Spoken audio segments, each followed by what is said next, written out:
અંશુ મહેતા, કોંગ્રેસ જિલ્લા મોરબી મહામંત્રી। આજે જે મારો પ્રશ્ન છે એ જનતાનો જ પ્રશ્ન છે, પણ આજે જે હળવદમાં નીકળતી કેનાલ, જે નર્મદા કેનાલ કહેવાય છે, જે ખેડૂતોને અને હળવદ સિટીમાં જે પાણી પીવાલાયક પાય છે, આ કેનાલમાંથી જ હળવદ સિટીને પાય છે કેનાલમાં। પણ આજે જે નગરપાલિકાની જે બેદરકારી અને એમના કોન્ટ્રાક્ટરોની ક્યાંક ને ક્યાંક બેદરકારીથી ગટરના પાણી હવે કેનાલમાં છોડવામાં આવ્યા છે। અને જો અહીંયા હજારો માણસો રહે છે, સમજી લો આ કેનાલ ઉપર હજારો માણસો રહે છે, 25 થી 30 સોસાયટીઓ જોડાયેલી છે, અને જો આ ગટરના પાણી ને કેનાલના પાણી ભેગા થઈ જશે અને સ્વાસ્થ્ય સાથે ચેડા થાય તો ઝાડા ઉલટીના કેસો થશે, તો આનું જવાબદાર કોણ?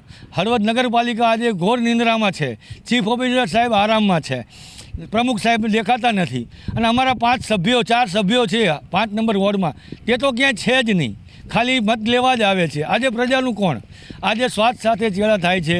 આવી ખુલ્લેઆમ તમે પણ જોઈ રહ્યા છો, હળવદની પ્રજાને પણ દેખાડજો કે આ તમારા સ્વાસ્થ્ય સાથે ચેડા કરે છે। આવા ખરાબ પાણી પીને હળવદની જનતા જો માંદી પડશે તો કોણ જવાબદાર?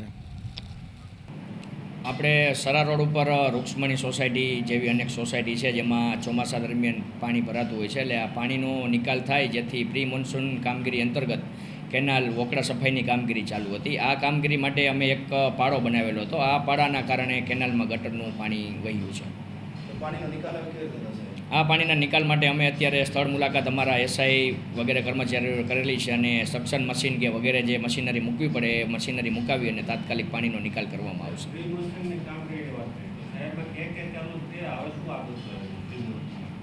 હળવદ શહેરમાં નંદન બંગલોથી વૈજનાથ મહાદેવ મંદિર પાછળની જે આપણી વોકડો છે એ આખા વોકડાની સફાઈ કરેલી છે। માત્ર વૈજનાથ મહાદેવ મંદિરનો જે ભાગ આ પાડાના લીધે બાકી છે એ અત્યારે બાકી છે, અને આગામી સમયમાં એ પણ કામગીરી કરવામાં આવશે। આ સિવાય વોર્ડ નંબર 4માં BRC ભવનની આજુબાજુ કામગીરી કરેલી છે।